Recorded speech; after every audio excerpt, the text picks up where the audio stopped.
Okay, this is just roasted kale in with a little bit of garlic and oil and salt. Nice and simple. What's going on there is actually I've got an aloo gobi, just the potatoes and onions and spices and a little bit of the cauliflower going. And then I'll add the caramelized oven-baked cauliflower later. But right now this is kale that I pre-chopped. And I'm going to grab a bit of garlic out of the trusty garlic thing. Cook a lot with garlic. I don't know if everybody smells it on me, but people don't say that I smell like garlic. Maybe they're just being nice. So a smaller clove like this, you might be able to get away with. Sorry about the elbow in the way. My setup is my setup. Just carefully peel that off. I've mentioned before I don't like having this in. I don't like the paper getting in there. Again, you know, with this thing, it's going to be pretty well fried, so fairly loose chop is okay. So I'm basically mincing it, trying to make sure that I just get it into reasonable sizes. So essentially, that's all you really need. You know, you can add other things, embellish it. So I've got a pot here that I'm just going to add a little bit of canola to. Okay, I was just waiting to cook off a little bit of the water in the bottom of that pot before I put the oil in. That can be quite dangerous if you've got a hot pot with a bit of water in it and then you put your oil in. So you can go with a fair bit of oil. You know, there's no oil or almost no oil in the kale. So any oil you add is really healthy for you unless you're cooking with a lot of meat and stuff. So I'll put in the garlic to get it to brown a little bit, and you can kind of hear that it already started to make that nice sound that it makes when it goes in. So there's the garlic. I'll give it a little swirl so it doesn't stick. You want kind of a nice browning. You don't want it to get too black or anything. My aloo gobi, just trying to get the potatoes to cook through. All right, so that looks pretty good. And then give myself a bit of space. So the kale is actually going to shrink down a lot. You may not even be able to get it all in the pan to start with. You can really hear that as a little bit of water on the kale meets the pan. Sorry about the fingers. I'll just kind of braise in that first little batch as it hits so that the garlic won't burn. And then you know, just keep pushing it down. And this cooks for a long time, you know.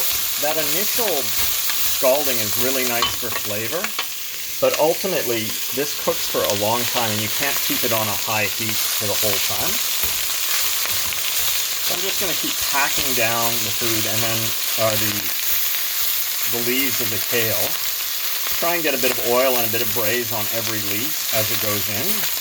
So kind of work it through the middle.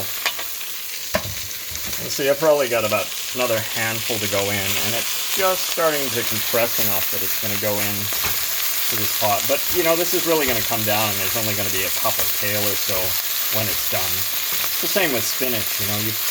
You can't fill up the pan, but you get barely, you know, 5 tablespoons of gomai or whatever you're making out of it. Or sag. Okay, so that's pretty much the last of this. And then I'm just going to make sure that this doesn't burn too badly, maybe even add a little bit of water as it moves along. But that's kind of the essence of how it goes, and then I'll just show you when I'm further along. Thanks for watching. Okay, so this is the continuation of the kale. It started to shrink down really nicely. So I'm getting a little bit of scalding, but I'm not actually, you probably can't see, but I'm not actually getting anything black in there. Probably at a point where I can either add water or turn it down, or a little bit of both. Got a nice smell. Yeah, I think I'm just going to give it a touch of water. So I'll, kind of embarrassing showing people that part of the kitchen. So that'll just deglaze the bottom of the pan and kind of steam up the kale a little bit. Let's see it happening. It's all a little crazy.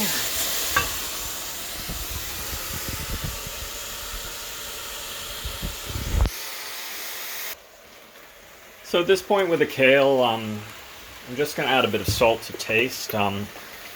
Depends on who you are and where you're living as to how much salt you put in stuff. Hope this isn't an advertisement, but just happen to be what's on hand. Oops. You know, and then I'll adjust how much of this I put into a meal or something, depending on how salty it is and how I want to balance it. But essentially, I'll just keep this on a fairly low heat from now on. It's cooked through, it'll have good flavor, and it's nice to add to things. Kind of like a green, I'll do spinach or I'll do kale, I'll alternate a bit. And you can see it's got a nice consistency. I've still actually got it on the high heat, but I added a bit of water. The garlic and things were all cooked through.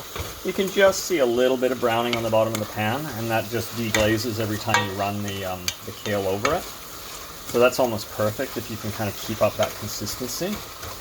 And that's essentially how to make a roasted kale that's really nice, simple flavor, and then you would add that to something more spicy, or, you know, put it in a salad or something, or a sandwich. All right, take care, and thank you for watching. Okay, and just finishing off the kale here. Now maybe I should get that a little closer. There, I can see that. So this is, remember this, this kale wouldn't have even fit in the pot before. And now, you know, we've essentially got maybe 2 or 3 cups of it. So I'll just put that in here. This has turned out a little saltier than I'd like, but it's good because the saltiness kind of backs off a little bit if you keep it overnight. And because I'm using this as an accompaniment, this isn't the main meal. So it's something that goes on the side, and you don't really need to eat a lot of this. And then, you know, the other thing you'll notice is I try and keep my work area clean so that, you know, I don't mind tasting stuff that's fallen on the side. I wouldn't put it back in the dish, but it's relatively safe in case, you know, there is something falls out that you just can't let go. But so you get kind of a nice consistency. Again, I think I went a little salty on this one, but still a nice batch of kale. Take care, and thank you for watching.